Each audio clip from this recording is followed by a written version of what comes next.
Hello, moi c'est Solène. Bienvenue sur le podcast Carnet de bord pour une nouvelle vie.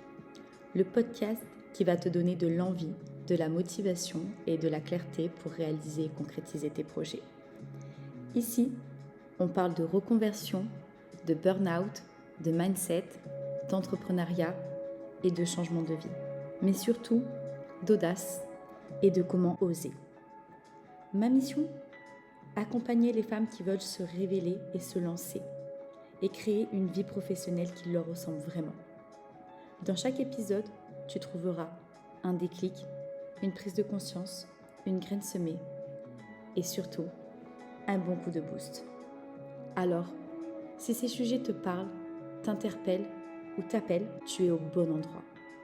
Installe-toi confortablement, respire un bon coup et ouvre ton carnet de bord parce que ta nouvelle vie, elle commence maintenant. Hello tout le monde, je suis ravie de vous retrouver pour cette nouvelle semaine avec un nouvel épisode de podcast et aujourd'hui je reçois une femme qui sur le papier avait tout pour réussir, un univers qui fait rêver, la mode, le rythme, l'image, le waouh vu de l'extérieur, mais derrière les paillettes il y avait une autre réalité, celle qu'on ne montre pas. La pression constante, le corps qui encaisse jusqu'à ne plus pouvoir et cette petite voix qu'on fait taire trop longtemps. Meryl, c'est l'histoire d'une femme qui a tenu jusqu'au moment où son corps a dit stop, vraiment stop. Un burn-out et pas juste un coup de fatigue, un vrai point de rupture. Et parfois, c'est exactement là que tout commence. Parce que derrière l'effondrement, il y a une reconstruction. Des prises de conscience, des remises en question profondes et surtout le courage d'aller voir ailleurs. Changer de vie, se choisir, trouver sa voie. Alors si tu te sens fatigué sans vraiment savoir pourquoi, si tu tiens bon mais à quel prix, si au fond tu sens que quelque chose ne colle plus, reste, cet épisode pourrait bien te parler bien plus que tu ne le penses. Coucou Meryl. Coucou Solène. Comment vas-tu? Ça va et toi? Je suis contente d'être là. C'est vraiment une grande fierté au vu du parcours qu'on a eu ensemble dans nos vies respectives. Merci de m'accueillir.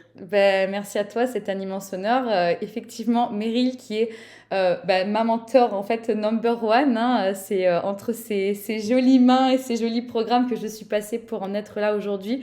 Donc à la fois beaucoup de fierté, une petite part de stress parce que j'avoue que c'est pas rien de me tenir devant toi et que tu puisses me relater ton parcours, mais je suis tellement fière et je me dis waouh, j'ai fait du chemin et tout ça aussi grâce à toi, donc merci beaucoup Meryl.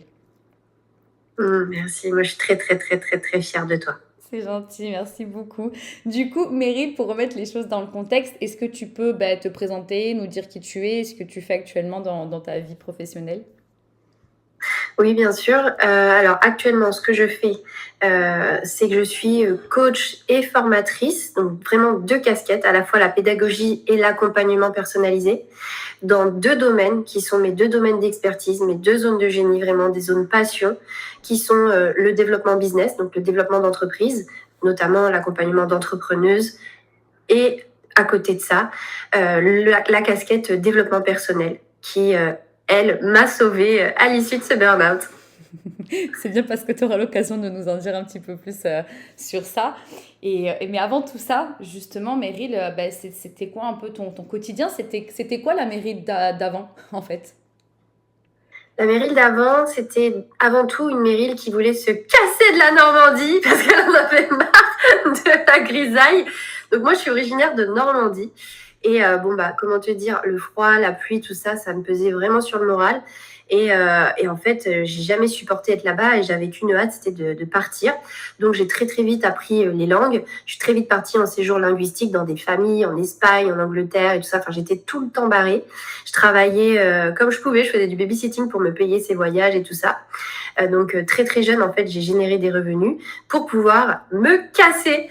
Et en fait, après, l'échappatoire, c'était quoi? C'était, tu fais une école de commerce, en fait, pour avoir une bonne situation, un bon travail, un bon salaire, et surtout avoir cette opportunité de partir vivre à l'étranger.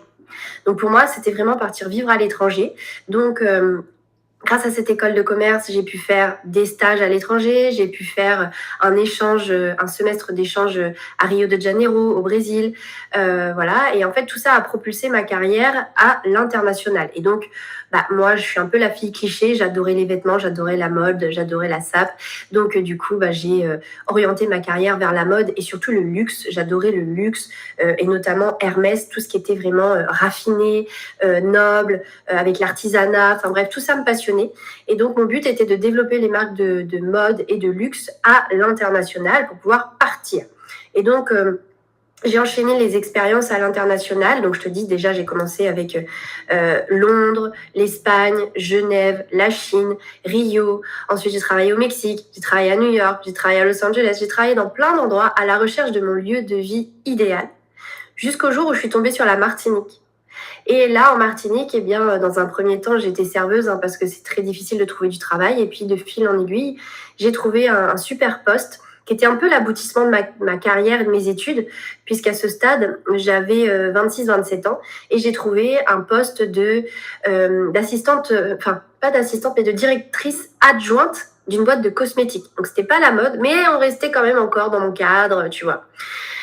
Et donc, je suis arrivée en Martinique. Et là, en fait, c'était la révélation. Alors moi, je savais pas que la Martinique, ça existait, que je savais pas le placer sur une carte, je savais pas que c'était français. Enfin bref, pour moi, j'avais vu Pirates des Caraïbes. Je me disais, mais jamais j'irai dans cet endroit. C'est inaccessible, inatteignable. C'est juste un rêve.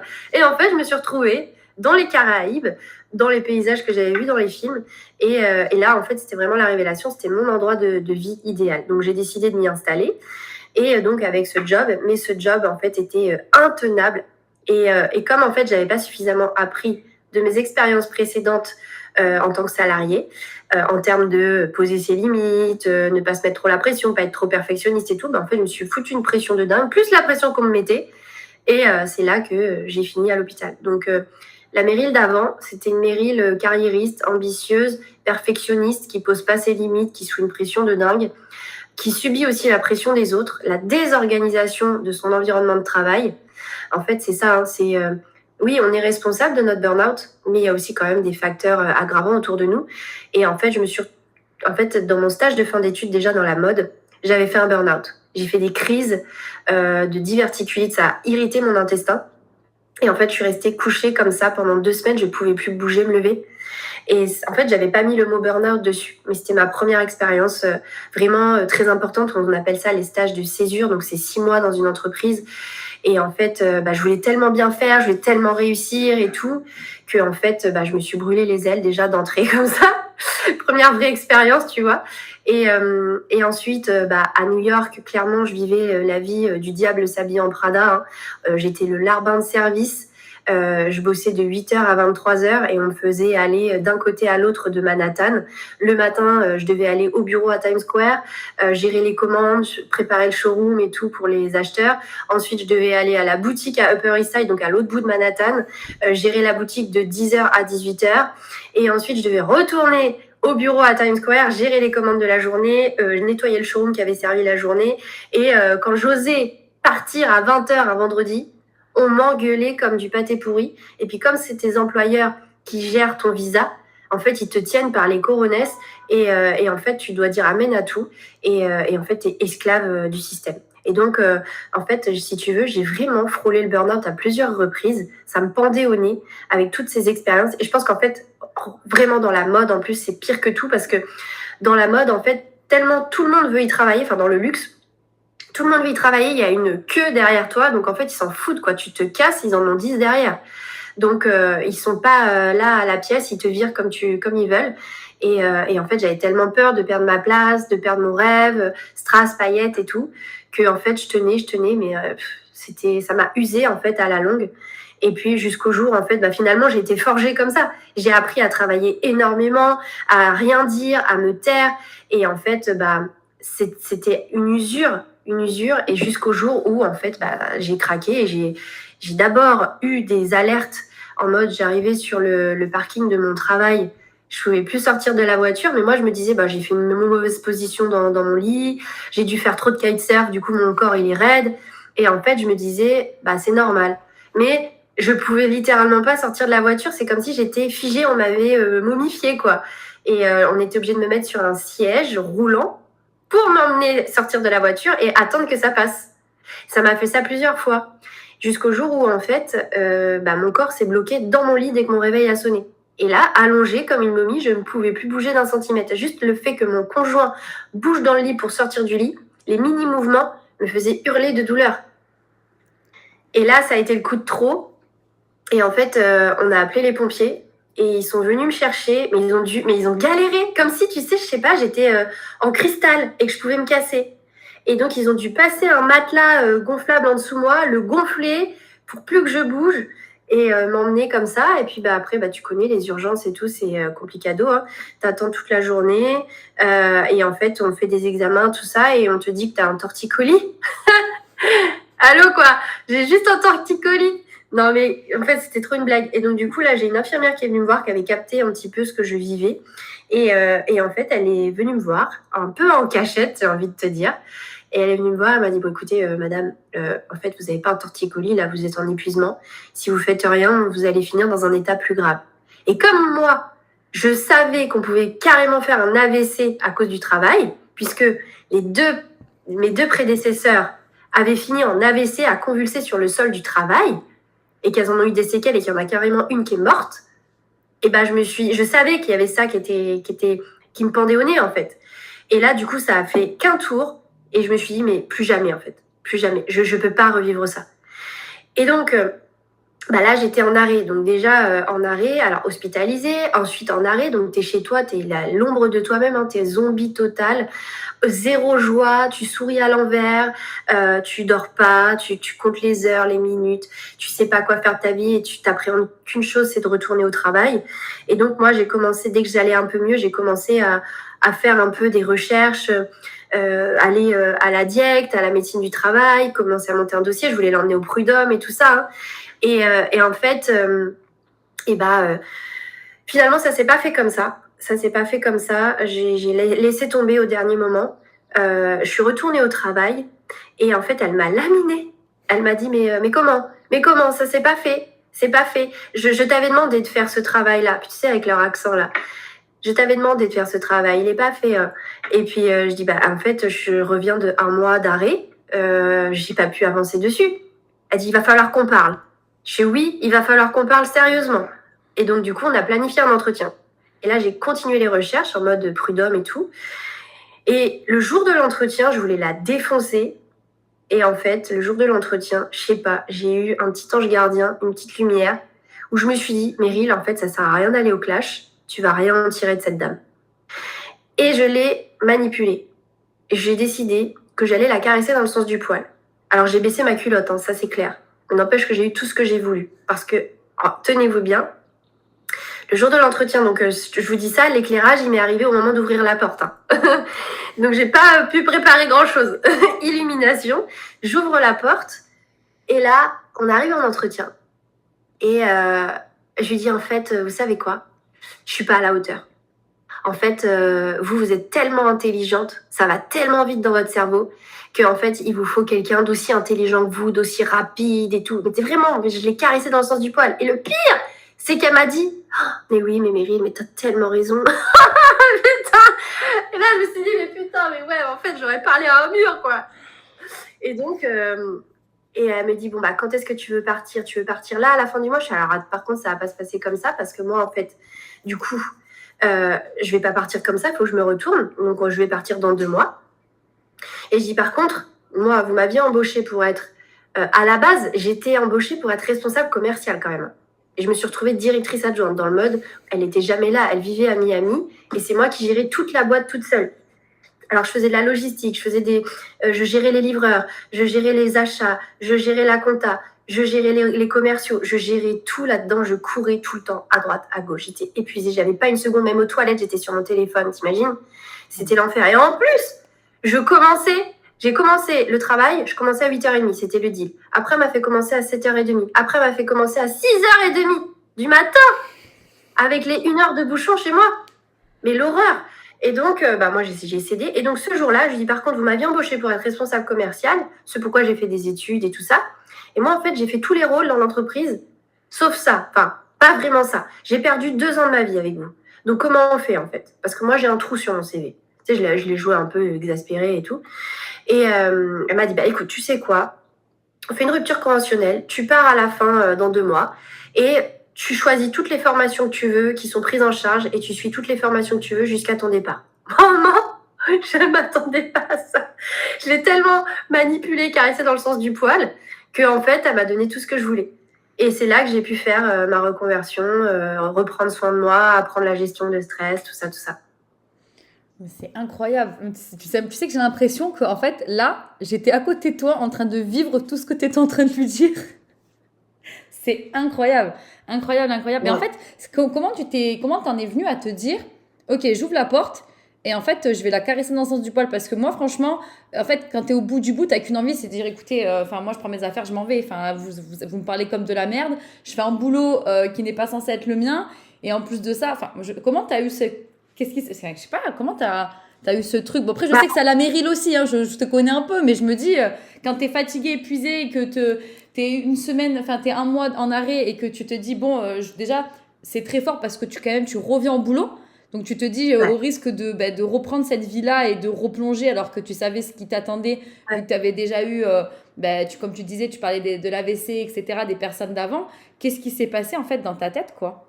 Enfin, ça me... Tu sais qu'en plus, quand je suis revenue au bout de 1 mois et demi d'arrêt, elle m'a pas dit bonjour, elle m'a pas demandé comment j'allais, tout ça. Alors que j'avais demandé au médecin, ça doit rester anonyme, ça peut rester anonyme, l'objet de ton arrêt. Mais moi, j'avais demandé de spécifier que j'étais bien en épuisement au travail, en burn-out, tu vois. Pour qu'elle comprenne que c'est... Moi, à l'époque, je voyais que c'était surtout à cause d'elle que j'étais dans cet état, tu vois. Mais jamais assez remise en question. Et en fait, quand j'ai vu son comportement, et en plus, tu sais, mais pendant les 2 ans, j'ai bataillé pour obtenir la fameuse commission et le fameux salaire qu'elle m'avait promis, que j'ai jamais eu, en fait. Elle m'a toujours baisé de A à Z. Elle m'a prolongé mes périodes d'essai, mais toujours. Et en fait, je sais pas, j'ai eu un élan et je me suis dit, mais en fait, c'est une connasse, quoi. C'est une connasse. Donc, qu'est-ce que tu vas tirer à aller au clash avec elle? Elle va être plus forte que toi. Puisque j'ai réfléchi et les 2 autres personnes, elles avaient fait un prud'homme avec elle. Ça durait depuis 5 ans déjà.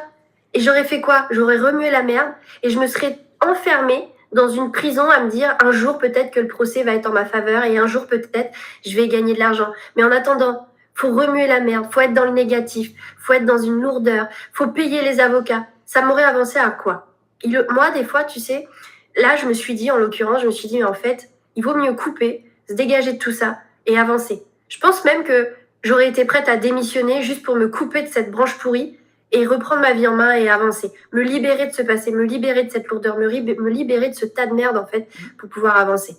Ouais, je suis d'accord avec toi parce que en fait, c'est vrai que c'est de l'énergie en plus et dans la vie, faut avancer. Donc effectivement, bah, oui, vu comme ça, tu t'es dit, allez, Là, j'étais déjà lessivée. Je n'avais déjà plus d'énergie. J'avais déjà des séquelles que j'ai encore aujourd'hui, hein.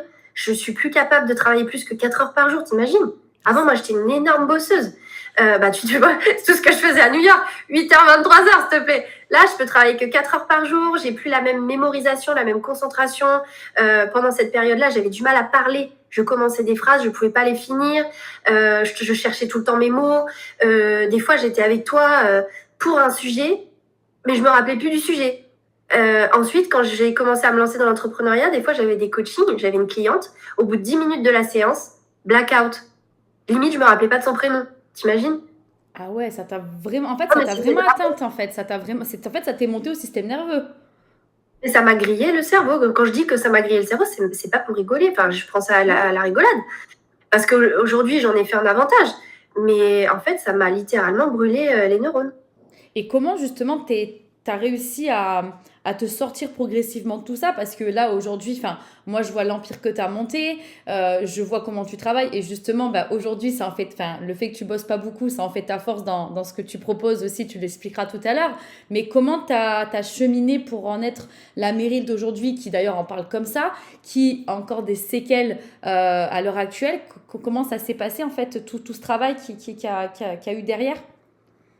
Bah, en fait, si tu veux, je savais pas que je me lancerais dans l'entrepreneuriat. Bien que j'avais quand même cette envie depuis que j'étais toute petite.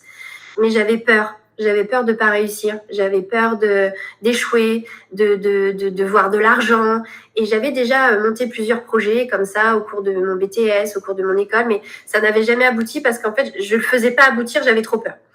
Et je me suis dit, Meryl, va dans le salariat, fais-toi tes marques, apprends avec l'argent des autres, encadré par les autres, va voir comment ils font, et puis ensuite, quand tu seras prête, tu te lanceras dans l'entrepreneuriat. Donc en fait, j'avais ça dans un coin de ma tête, mais je savais pas quand est-ce que ça allait arriver.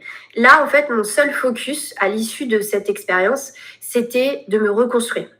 Que plus jamais ça m'arrive, parce que j'étais carriériste et que je voulais une belle vie professionnelle. Mais ce que je constatais, c'est que à chaque fois que j'avais des grosses missions, en fait, mon corps, il lâchait. Et donc, je me dis, mais attends, Meryl, tu veux des gros postes, mais t'es même pas capable de tenir, en fait, tu finis à l'hôpital. Ça va t'amener à quoi, en fait? Et donc là, je me suis dit, j'ai pas le choix, il faut que je trouve des solutions pour tenir et éviter que le stress ne m'impacte trop et que je finisse dans cet état. Sinon, je vais pas y arriver. Et donc, là, en fait, les formations, en l'occurrence, qui m'étaient prises en charge, j'ai fait un énorme focus sur gestion de stress au travail, communication non violente, tout ce qui pouvait m'aider, qui pouvait être financé. J'ai tout fait pendant 2 mois, j'étais quasiment jamais au travail. Je suivais plein de formations. Et en fait, effectivement, j'ai, dans un premier temps, appris un peu de choses, mais j'étais toujours frustrée parce que c'est des formations bullshit qui te donnent, excuse-moi, mais vraiment, c'est de la grosse merde. Ils te donnent des formations, ils t'expliquent ce qu'est le stress et ce que ça fait dans ton corps. C'est bien mignon, mais qu'est-ce qu'on fait clairement quand on fait des crises d'angoisse ? Quand on dort pas la nuit, quand on fait des crises de panique, quand on sort plus de son véhicule parce que tout ton corps il est raide, en fait on fait quoi? Et ça m'a énormément saoulée. Et donc quand j'ai ma rupture qui est arrivée, là j'ai pris mes économies, je me suis payé une formation qui était en rapport avec le corps, la thérapie du toucher psychocorporel pour comprendre vraiment. J'ai fait aussi de la gestalt, j'ai fait plein de choses. Je savais pas trop quoi faire et puis j'ai cherché énormément sur internet et j'ai eu plein de choses que je me suis formée toute seule. C'était pas forcément des formations à bon entendeur, vraiment comment dire, des formations en tant que telles, c'était vraiment moi, qu'est-ce qu'on fait quand on stresse? Hop, je suis tombée sur la cohérence cardiaque. Tu vois, je suis tombée sur la respiration, je suis tombée sur je suis tombée sur Wim Hof, la respiration, le froid, le truc, le machin, des trucs pratico-pratiques, parce que c'était bien beau le blabla, mais moi ça me sortait pas de ma merde, et je savais pas du coup comment gérer mes crises de panique et tout. Donc j'ai cherché le maximum d'outils qui pouvaient apaiser mon système nerveux, apaiser mon corps, en tant que, dans une période de stress, et même pour entretenir une bonne hygiène de mon système nerveux, pour que le stress n'ait plus d'impact sur moi. Donc là, au-delà de me reconstruire, j'ai aussi appris des outils préventifs pour maintenir un bon état et ne plus laisser le travail et le stress impacter ma santé. Et puis j'ai appris aussi le développement personnel, l'évolution, l'épanouissement, la confiance en soi. Et en fait, tous ces outils-là m'ont transformée. Et au moment de me dire, c'est bon, maintenant je suis reconstruite et je sais m'en sortir, je me suis dit, mais j'ai repensé à tous mes collègues de travail qui avaient des problèmes de santé à cause du travail. Ceux qui avaient dépéri en dépression et tout, quand j'étais dans mes autres expériences et tout ça. Et je me dis, mais attends, Meryl, comment tu peux oser retourner travailler dans ta petite vie tranquille, dans ton salariat, alors qu'il y a tant de gens qui souffrent que tu les as vus, en fait, détruire leur santé.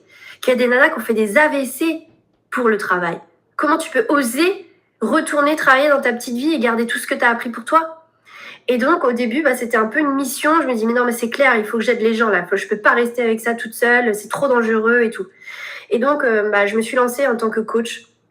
Et je me suis lancée d'abord en quelques jours en Martinique, puis on a été confinés donc, pour le Covid. Donc là, en fait, j'ai dû me lancer en ligne.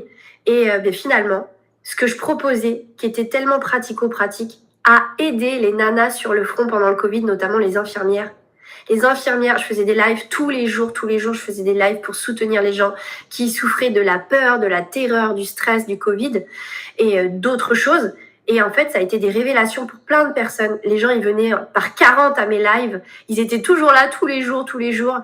Et ça les a transformés. Et en fait, à force, les infirmières notamment m'ont dit, mais Meryl, ce que tu fais, c'est extraordinaire. C'est la première fois que j'arrive à me sentir bien. Il faut que tu me formes. Il faut que je donne ça à mes patients. Il faut que je donne ça à mes collègues.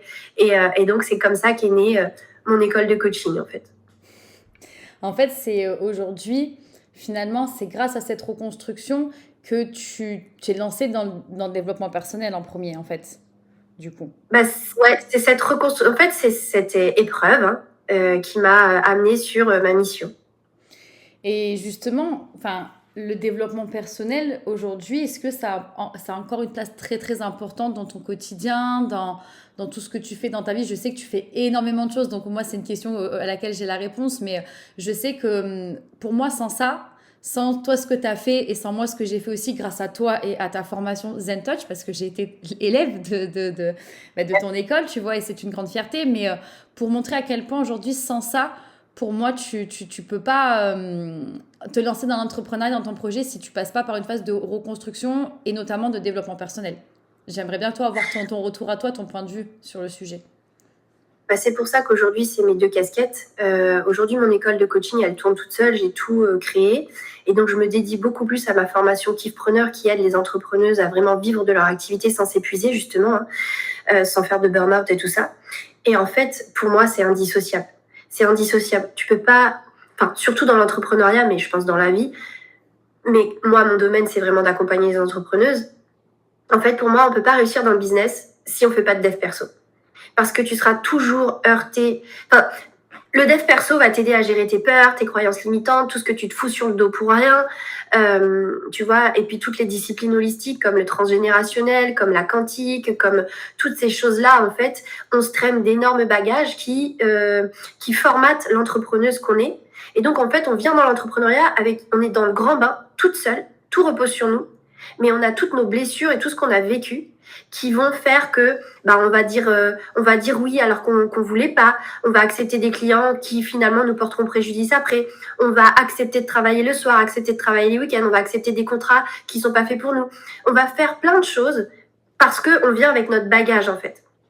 Et donc le développement personnel va t'aider à être une entrepreneuse de mieux en mieux, tu vois, d'une meilleure entrepreneuse, donc qui se fait respecter, qui se respecte, qui gère son temps, qui a une bonne santé mentale, une bonne hygiène de vie grâce au développement personnel.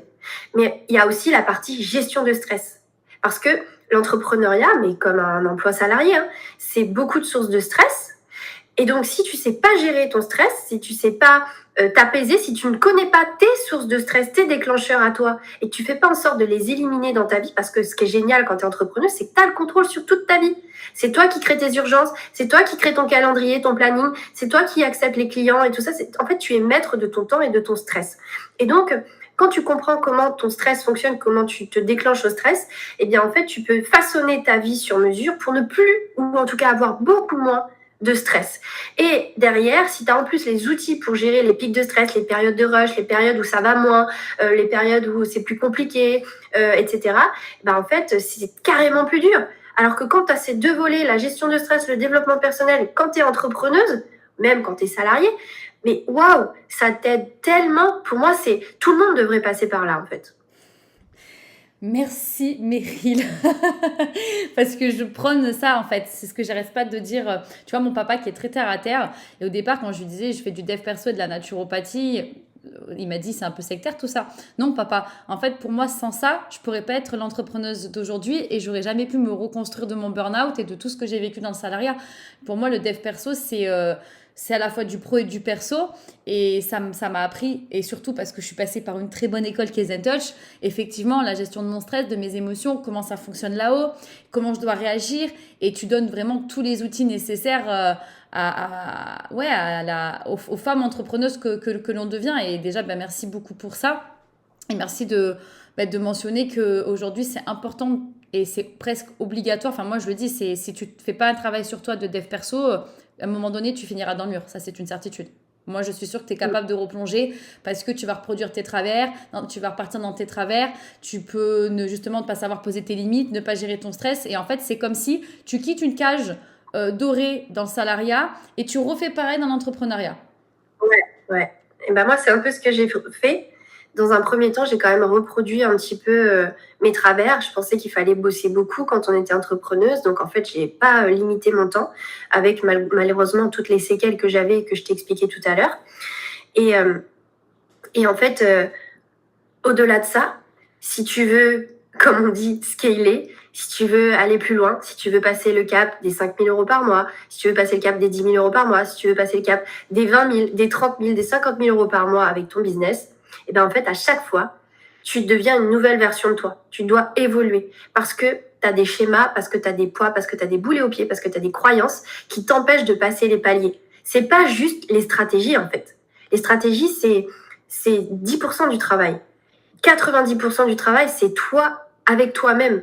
Tu ne pourras pas passer des paliers si tu ne travailles pas sur toi. Tu es automatiquement bloqué pour passer au cap suivant. Tu as besoin de te prendre soit des claques, soit un bon coach en dev perso pour pouvoir aller débloquer tout ça et avancer au palier suivant. C'est comme un jeu vidéo, sauf que pour nous aider, il faut travailler sur soi avec le dev perso. Ouais, je suis entièrement d'accord et c'est bien pour ça aussi que tu es une de mes mentors, hein, et tu es la top du top parce que tu as été confronté à ça il n'y a pas longtemps et tu le dis d'ailleurs, tu l'exprimes bien sur tes réseaux que toi-même tu as été confronté à ça et que tu t'es fait aider pour aller au niveau suivant et pour pouvoir toi aussi scaler et faire péter ce qui doit péter aujourd'hui pour justement faire évoluer ton business et toi par la même occasion parce qu'aujourd'hui notre business c'est l'extension de nous-mêmes en fin de compte. Absolument, tout repose sur toi. Et ce qui est beau dans ton parcours aussi, c'est qu'en fait, toi, tu as trouvé ta voie par rapport à ton vécu et ton parcours. Tu t'es dit, mais j'ai vécu ça et je veux plus jamais que d'autres personnes le vivent. Et ça, je trouve ça magnifique parce que on sent que tu es animé par ce que tu fais et que, en fait, ta mission et tout ce que tu fais, oui, c'est toi dans ton intégralité. Et c'est ça qui fait aussi que moi, je t'ai choisi, hein, que j'ai pris ton école. Mais je trouve ça beau et très inspirant. En fait, il n'y a pas de hasard. Il n'y a pas de hasard et toutes les claques qu'on prend dans la figure, en fait, si on regarde bien, qu'on prend de la hauteur, elles nous orientent vers ce vers quoi on est fait, en fait. Tout à fait, tout à fait, tout à fait. Et justement, toi, aujourd'hui, avec tout ça, tout ce que tu as entrepris, ce que tu entreprends encore à l'heure actuelle, qu'est-ce qui a le plus changé en toi? Qu'est-ce qui a le plus changé en moi? Un truc que je sais pas, que tu vois quand dans le salariat tu n'avais pas ou qu'aujourd'hui tu te dis mais en fait plus jamais la mérite d'avant. Enfin, qu'est-ce que le développement personnel t'a apporté ou l'entrepreneuriat, qu'est-ce qui a changé aujourd'hui depuis toutes ces années? En fait, tout, je suis plus du tout la même. Mais surtout depuis que j'ai passé le cap des 2 ans d'entreprise. Parce qu'au début, quand j'ai entrepris, je te dis, j'étais une salariée dans mon entreprise. J'étais pas la boss. Je travaillais pour l'entreprise, c'est pas l'entreprise qui travaillait pour moi. Et en fait, j'ai refait un burn-out un peu moins violent, mais au bout de 2 ans d'entreprise. Parce que je me surmenais, parce que je faisais trop, parce que je portais trop, parce que je partais dans tous les sens, j'étais dispersée, j'avais plein d'offres, j'avais plein de clients idéaux, j'étais pas dans la bonne voie. Et en fait, là, ça a été un deuxième déclic à me dire, mais putain, Meryl, tu te rends compte quand même que tu es ton propre patron et que tu te débrouilles quand même pour faire un burn-out. C'est pour ça qu'après, mon discours, il a changé et que je t'ai dit qu'on était responsable de notre burn-out en grande partie, parce que j'ai été capable de me refoutre toute seule en burn-out quand même. Et là, en fait, je me suis dit, non mais Meryl, en fait, tu as des gros travers que tu n'as encore pas gérés. Il faut les gérer. Donc, tu vas te faire violence et à partir d'aujourd'hui, tu travailles que 4 heures par jour. Pas plus. Jamais plus. Et je vais te dire, ma cocotte, tu vas partir 2 mois en vacances d'affilée pour être sûre de déconnecter. Et tu pars à l'étranger. Tu restes pas chez toi. Et donc, j'ai mis ça en place. Et donc, la 3e année, j'ai mis ça en place et mon chéri surveillait mes horaires. Il me faisait sortir du bureau. Je devais aller à la salle de sport que je déteste 3 fois par semaine. Finalement, ça me faisait du bien. En pleine journée. Comme ça, il n'y avait pas d'histoire de « non, il faut que je travaille ». Non, en fait, tu vas à la salle, donc tu ne peux pas travailler. Et donc, j'ai mis ce rythme-là et cette hygiène de vie en place. Je suis partie 2 mois à Bali. L'année d'après, on est parti 2 mois en rêve d'homme. Et l'année d'après encore. Et c'est devenu, en fait, notre routine. Et en fait, toute ma perspective du business, mon approche du business, elle a littéralement changé. C'était plus mon business et moi si j'ai le temps. C'était moi et mon business après. Et ça a fait exploser mon entreprise. J'ai triplé mon chiffre d'affaires en divisant mon temps de travail par 2. Parce que j'ai dû aller à l'essentiel. J'ai arrêté de faire des choses pour faire des choses, de me dire la dernière stratégie qui est sortie c'est le emailing, les newsletters, il faut que j'en fasse. Il y a les tunnels de vente, il y a les pages de vente, faut faire des webinaires, faut faire ci, faut faire ça, faut faire des pubs, des trucs, machin. Et en fait, j'ai arrêté, je me suis dit attends, Meryl, on se ressente, on n'a que 4 heures dans la journée, comment on fait pour au moins maintenir les 5 000 euros par mois que je faisais avant ça, comment je fais pour maintenir ça avec le peu de temps que j'ai pour travailler? Et en fait, c'est en creusant cette idée que j'ai changé toute ma stratégie, que je me suis recentrée, que j'ai choisi d'avoir qu'une seule offre, un seul client idéal, une communication claire, un écosystème de vente bien façonné qui attire les clients, et basta. Et ensuite, j'ai pu commencer à digitaliser beaucoup plus, automatiser beaucoup plus, et surtout à déléguer. C'est là que j'ai recruté mes clientes pépites pour devenir mes collaboratrices. Et donc, ce qui fait que mon business aujourd'hui, il génère plus de 100 000 euros à l'année, l'école de coaching, et je travaille pas beaucoup dessus. Pourquoi? Parce qu'en fait, moi, j'ai juste à faire la com et les webinaires d'information qui attirent les gens. Et j'attire, mais j'ai pas besoin de convaincre et de courir après les gens, en fait. T'es intéressé, tu viens, t'es convaincu par ma vibes, tu signes avec moi. Et qu'est-ce qui se passe? T'es intéressé, tu prends un appel. Tu prends un appel avec qui? Avec mon assistante. Une fois que tu es en appel de candidature, d'inscription et tout ça, qu'est-ce qui se passe? Bah hop, tu rentres dans les groupes et tu as ton accès à la plateforme. Et si tu prends le format individuel, Lauriel, ma collaboratrice formatrice, prend contact avec toi et elle te forme. Elle planifie ses rendez-vous avec toi. Mais je n'ai plus rien à faire. Moi, j'ai juste à communiquer, envoyer les clients. Et ensuite, tout est géré. Donc, aujourd'hui, j'ai un business qui fonctionne et qui travaille sans moi. Juste, je fais une parenthèse parce que je sais qu'il y en a qui peuvent se dire bullshit, elle nous vend du rêve, etc. parce que tu connais le monde d'aujourd'hui. Mais Meryl, moi qui la suis depuis maintenant 2023, tout ce qu'elle dit, c'est vrai. Elle part bien en vacances 2 mois, comme elle le dit. Elle est bien partie à Bali. Elle est bien partie en Repdom parce que d'ailleurs, elle fait ses vidéos pour ses programmes là-bas. C'est vrai. Hein. Donc, je vous le dis, tout ça, c'est pas du bullshit. Et en plus, moi, qui vous me connaissez, moi, je suis très authentique, très vraie. Et je parle sans filtre et je m'entoure que de gens qui sont vrais, authentiques. Meryl, ce n'est pas une blague. Tout ce qu'elle raconte, c'est totalement vrai et je suis dans ses programmes, je la suis assidûment. C'est ma mentor. Meryl, c'est l'exemple même de la businesswoman. En plus, c'est une très belle femme qui pétille, qui est solaire, qui est créative et qui est très disponible. Donc, tout ce qu'elle dit, c'est pas du bullshit. Allez sur ses réseaux sociaux, Meryl Fabre, et vous allez voir qu'elle ne ment pas. C'est pas la personne qui dit oui, je suis là, je fais 100K, nanana, je sirote un cocktail. Voilà, elle bosse quand même derrière, mais elle a trouvé son moyen de bosser sans se fatiguer, sans tomber dans un burn-out, et elle a trouvé la clé, et tant mieux pour elle. Moi, je souhaite que du plus et qu'elle cartonne tout. C'est trop gentil. Ouais, on travaille moins, mais beaucoup mieux, en fait. Mais je préfère le dire parce qu'il y a des gens qui vont penser que c'est irréel et que tu sais c'est du bullshit, mais je sais que ce que tu dis c'est vrai parce que je te suis et et Kiffpreneur tu l'as construit comme ça. Moi je me suis remise dedans. Bien sûr que quand on t'écoute, moi qui ai fait un burn-out, je veux plus aujourd'hui faire passer mon travail, je veux plus qu'il passe avant moi. C'est pas ça la vie que je veux mener. Certes, il faut travailler parce que ça se fait pas tout seul, mais j'ai plus envie de me tuer à la tâche et reproduire un burn-out ou à chaque fois être épuisée et tous les jours me dire ah bah punaise, ça me fatigue ce que je fais. Finalement, je prends pas plaisir et je recrée une cage dorée alors que j'ai quitté le salariat pour être libre dans l'entrepreneuriat en fait. Ouais, absolument. Et c'est ça ma vision. Et en fait, la première étape, ça a été de construire ce business qui fonctionne aussi bien aujourd'hui. Et ensuite, encore une fois, de me dire, Meryl, tu peux pas garder ça pour toi. Il faut que tu l'apprennes aux autres. Et c'est là que j'ai créé Kiffpreneur pour vous aider, notamment vous, qui êtes passé par mon école de coaching, à pouvoir vivre du coaching déjà de votre passion. Parce que si vous en vivez, vous pouvez aider d'autres personnes. Et donc, du coup, trop génial. Et pas garder ça pour moi et montrer qu'en fait, il y a une autre vie, une autre logique d'entrepreneuriat qui est possible. Alors, courir après l'argent, moi, c'est pas trop ma motivation. On a besoin d'argent, donc je cours après des revenus très décents, très intéressants. Mais je te dis pas que je vais peut-être me motiver, me buter à faire 1 million sur l'année. Bon, moi, ce que je veux, c'est avant tout cette qualité de vie, la vie dont je rêvais, que j'ai écrit sur un papier au moment de me lancer, mon vision board de l'époque, je l'ai aujourd'hui. Et en fait, je veux maintenir ça. Si je peux avoir encore un peu plus d'argent, tant mieux, parce que je pourrais avoir encore plus d'impact. Mais franchement, ouais, il y a vraiment une autre possibilité d'entreprendre. On n'est pas obligé de souffrir au travail, on n'est pas obligé de bosser comme des dingues et de s'auto-détruire avec notre propre business, en fait.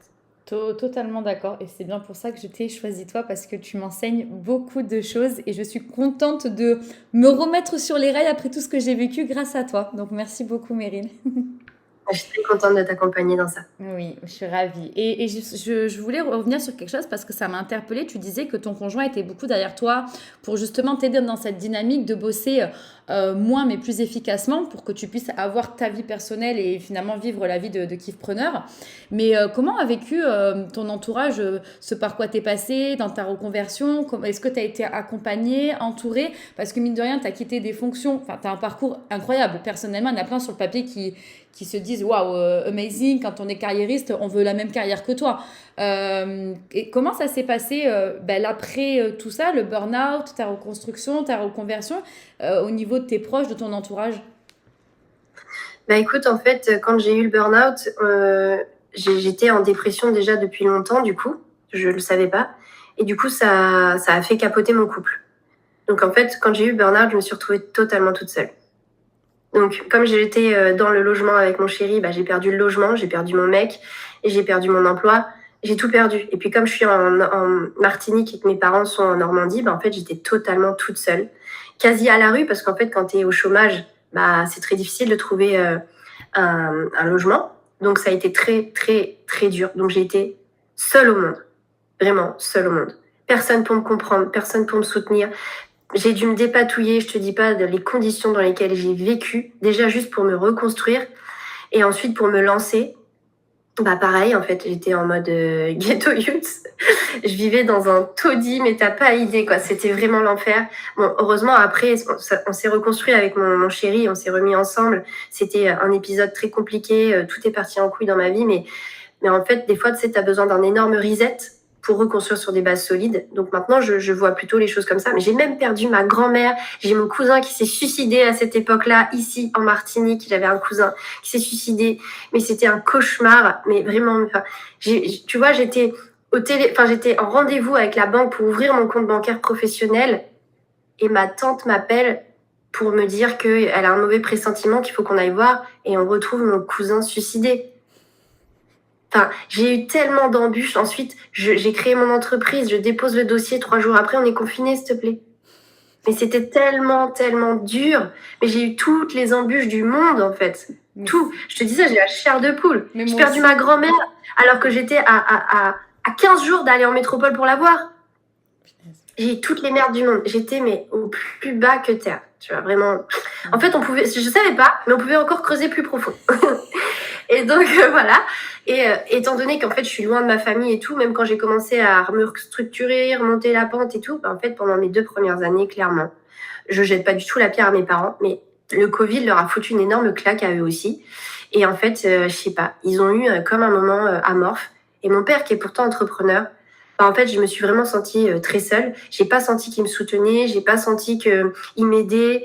C'était une épreuve pour lui de lire mon visuel ou un PDF que j'avais fait. Et je pouvais pas du tout me reposer sur lui. Aujourd'hui, c'est un peu mieux, il va mieux. Mais franchement, j'étais seule au monde pendant les 2 premières années. Et quand j'ai fait mon burn-out, ma dépression, ma mère, pour elle, c'est impossible de faire une dépression. Non, non, tu vas venir nous voir, ça va aller mieux, on va te réconforter, puis tu vas repartir. Mais en fait, maman, je suis malade. J'ai un deuxième burn-out, une dépression. Enfin, faut que tu comprennes qu'en fait, c'est pas tes soupes et tes cadeaux qui vont me guérir, quoi. Tes petits câlins, tu me chouchoutes, ça va pas me guérir. Et en fait, en plus, tout ça m'a conduit à une autre dépression, à un autre burn-out. Et en fait, là, j'ai dû me sortir les doigts. Et heureusement, entre-temps, on s'était remis ensemble avec mon chéri. Et lui, en fait, il m'avait vu dépérir entre le salarial burn-out, le burn-out dans ma propre entreprise. Il voyait mes travers. Il m'a dit, maintenant, je te prends en main, en mode militaire. Et il n'y a plus de négociation possible. Si tu travailles 4 heures, tu te démerdes comme tu veux, mais tu travailles 4 heures et pas plus, en fait. Et en fait, on a reconstruit notre couple, j'ai reconstruit ma vie et tout a repris. Et c'est là que j'ai tout explosé. Mais en fait, je pense que c'est le chaos qui nous fait naître des trucs incroyables. Bah, tu vois, tu me l'enlevais de la bouche. J'allais dire, en fait, j'ai l'impression que c'est dans tout ce bordel que tu as vécu, parce que clairement, c'est un vrai bordel sans nom, j'ai l'impression. Non, mais désolée, mais en fait, j'en ai les larmes aux yeux parce qu'à la fois, j'ai cette fierté de me dire que je me fais accompagner par une femme. J'ai envie de pleurer parce que je suis beaucoup dans l'émotion, mais en fait, j'ai cette chance de me dire que en fait, rien n'est impossible. Elle a bouffé la terre, mais plus que d'autres personnes.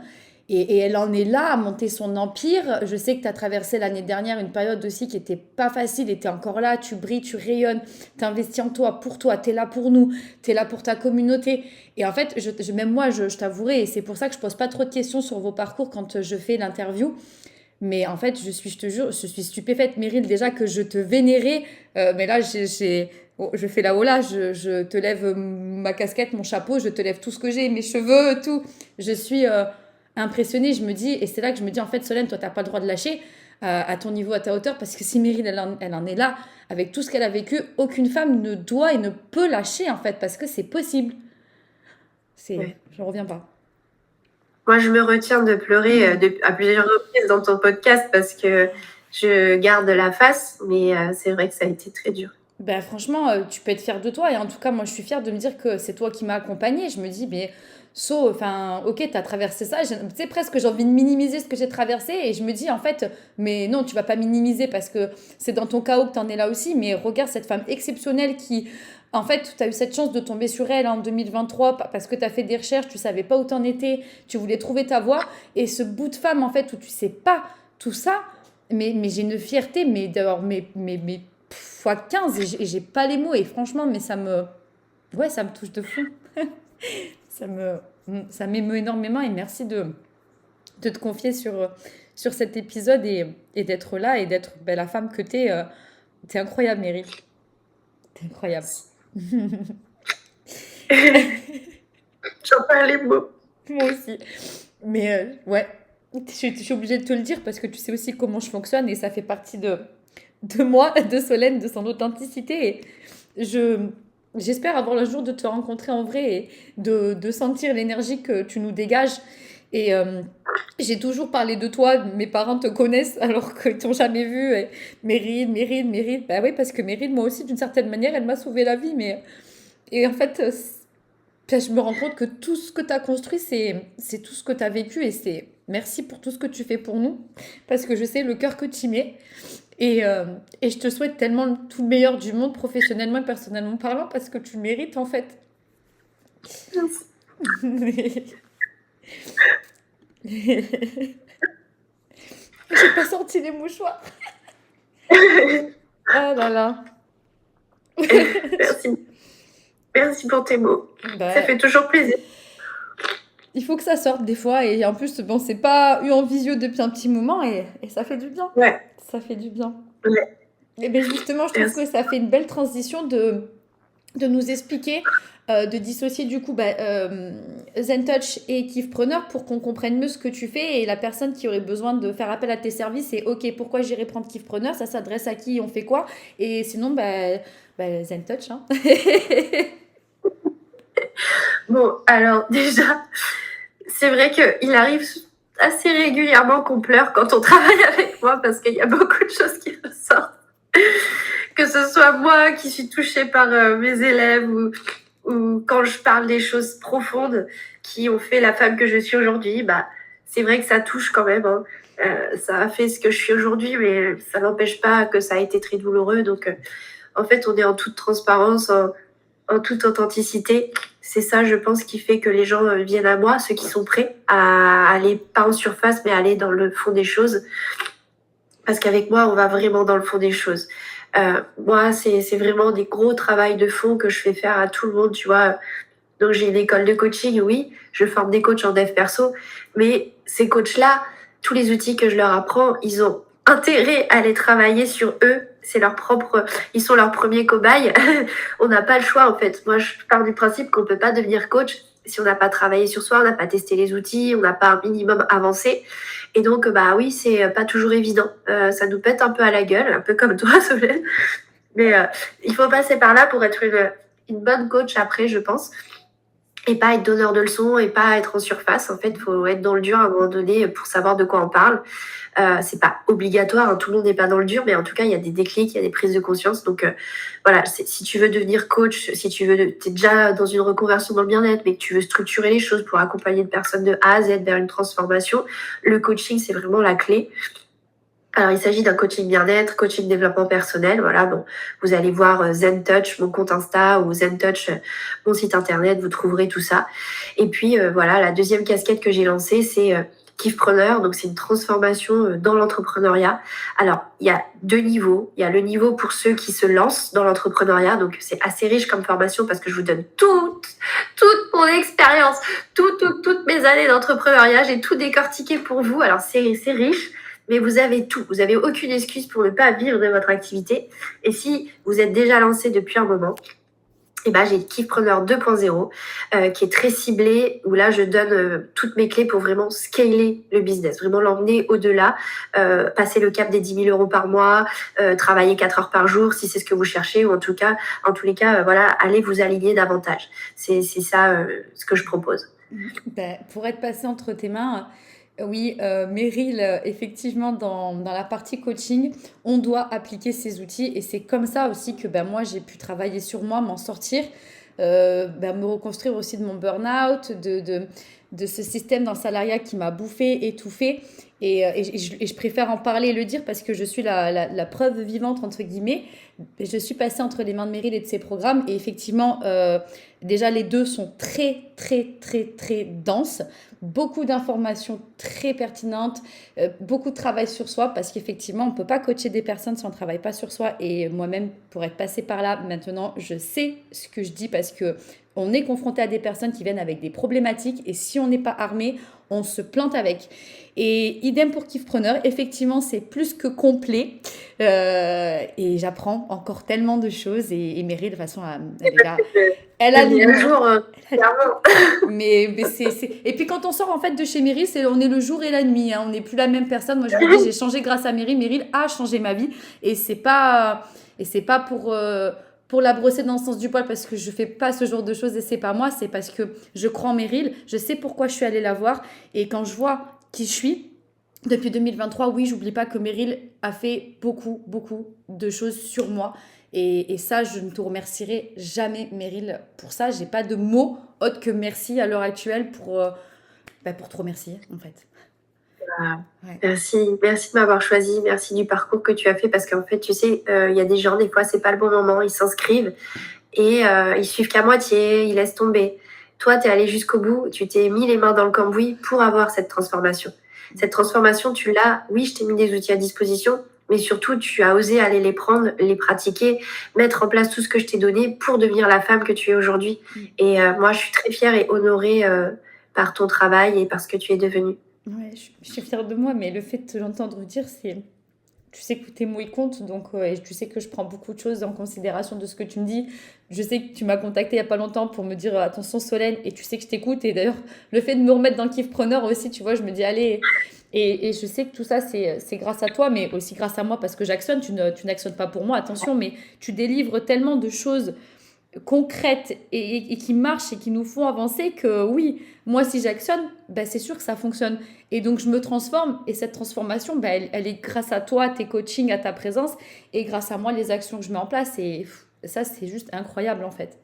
Tu es une pépite dans ce monde. Oh, t'es trop mignonne. Ouais, merci ma Solène. Franchement. Toi aussi. Et il y a encore peu de personnes qui le sachent. Ouais. Qui le savent. Mais merci pour ça et merci d'avoir expliqué ce que tu fais parce que moi ça me tient à cœur aujourd'hui que les gens passent par toi en fait. Je veux pas qu'ils passent par quelqu'un d'autre parce que je sais ce que tu vas leur apporter et quand les gens viennent me voir sur les réseaux, oui je suis passée entre les mains de Meryl et tout et que je parle avec et que moi j'ai déjà fini avec toi certaines choses, je leur dis mais attention les filles, vous êtes pas prêtes, parées au décollage, mettez votre ceinture, ça va décoller quoi. Et je suis tellement contente pour elle. À chaque fois, j'ai une fierté déjà pour toi parce que je me dis que tu chemines et que toi aussi, ça évolue. Et j'ai envie de ça pour toi. Et je me dis, mais ces nénettes, elles vont sortir de là, elles vont finir comme moi, quoi. Elles vont tout chialer et on va tout réussir, quoi. C'est clair. Voilà. Et du coup, en parlant de ce qu'on est, est-ce qu'il y a quelque chose que tu aurais aimé dire ou que tu aimerais dire à la Meryl d'avant, avant qu'elle soit là devant moi et qu'on se dise toutes ces choses-là? En fait, je sais pas si j'ai besoin de lui dire quoi que ce soit parce qu'elle avait déjà toutes les clés en elle. Et c'est la vie qui lui a permis de les actionner. Et à part de pas lâcher et de persévérer, mais elle était déjà comme ça, cette Meryl. Elle était battante, elle voulait se battre pour sa vie, elle voulait se battre pour son bien-être. En fait, elle avait juste besoin d'avoir cette motivation au fond d'elle et elle aurait forcément trouvé les clés pour y arriver, tu vois. Moi, on m'a toujours fermé une porte, j'en ai rouvert d'autres jusqu'à ce que je trouve ma voie, en fait. Et je pense que c'est juste garder espoir, pas lâcher, parce que j'aurais vraiment pu me suicider à plusieurs reprises, hein, très honnêtement. La vie était tellement dure. Tout ce que j'avais comme embûche et tout. Et puis quand t'as plus rien, en fait, tu dis mais comment je vais faire pour vivre et tout. Bon bah voilà. Mais elle a pas lâché cette Meryl et franchement heureusement. Ouais, parce que quand on voit la femme que t'es, franchement, tu peux être tellement fière de toi. Incroyable, incroyable. Ton parcours, il est amazing. Je pense que je vais l'écouter en boucle. Ah, je suis trop fan de toi jusqu'au bout. Avec un cadre, tu sais, avec un vinyle. Et que tu vas aller si je vais venir en Martinique, tu vas me faire une signature. J'adore. Mais ah oui, franchement, c'est magnifique ce que tu dis. Ça fait vraiment, enfin, ça me touche et ça me prend. Et une femme justement qui s'oublie dans son travail et qui aimerait peut-être envisager une reconversion, de se lancer dans l'entrepreneuriat, qu'est-ce que tu pourrais lui dire à cette femme-là qui voudrait oser mais qui n'ose pas et qui est perdue un petit peu dans son quotidien professionnel? Eh bien, je lui dirais de garder espoir, mais surtout de se sortir les doigts, même quand c'est dur, même quand on n'a plus rien. En fait, il faut passer à l'action. Il faut prendre les choses en main. On n'a pas le temps de pleurer sur son sort. En fait, c'est comment je m'échappe de cette situation qui ne me convient pas. Et c'est chercher les solutions, c'est chercher le plan, c'est chercher la formation, c'est chercher l'accompagnement et c'est le mettre en place. Même si c'est une brique après une brique. Moi, tu vois, les gens dans mon école de coaching, ils sont en reconversion, ça va pas dans leur boulot, mais ils partent pas du jour au lendemain. Il faut qu'ils restent dans leur emploi, c'est dur, et ils se forment tous les jours un petit peu, une heure par-ci, une heure par-là, pour petit à petit aller vers leur reconversion et quitter cet emploi. Il ne s'agit pas de se mettre en danger et de tout quitter, mais il s'agit de prendre les choses en main pour aller vers ce qui est bon pour nous. On ne peut pas souffrir au travail. Ouais, bah j'aurais pas dit mieux, c'est se sortir les doigts d'eux, passer à l'action et surtout pas tout plaquer pour se sécuriser et rester en confiance, mais tous les jours passer à l'action pour tendre vers sa nouvelle vie et son épanouissement en fait de vie tout simplement. Ouais. Trop bien, merci Meryl. Waouh, incroyable, incroyable. Merci vraiment d'avoir accepté cette interview et de partager avec autant d'amour, de bienveillance et d'émotion. Je ne m'attendais pas à autant. Mais vraiment, merci Meryl. Et j'ai envie de dire qu'à toutes ces personnes qui ont écouté Meryl, n'hésitez pas à aller vérifier par vous-même tout ce qu'on vient de vous dire. Et surtout, voilà, je vais vous mettre tous les liens sous la vidéo, sous l'enregistrement du podcast pour que vous puissiez aller faire vos petites recherches. Et tout ça, ça vous parle, ne serait-ce que d'échanger avec Meryl. Je pense qu'elle se fera un plaisir d'interagir avec vous. Et moi, je vous souhaite en tout cas de passer entre les mains de Meryl parce qu'elle fait des merveilles. Elle a des mains de fée. Merci ma Solène, merci pour ce moment, merci pour cette interview. Merci beaucoup à toi. Moi, j'ai le plaisir de vous retrouver pour un nouvel épisode de podcast. En attendant, passez une bonne semaine et je vous dis à très vite.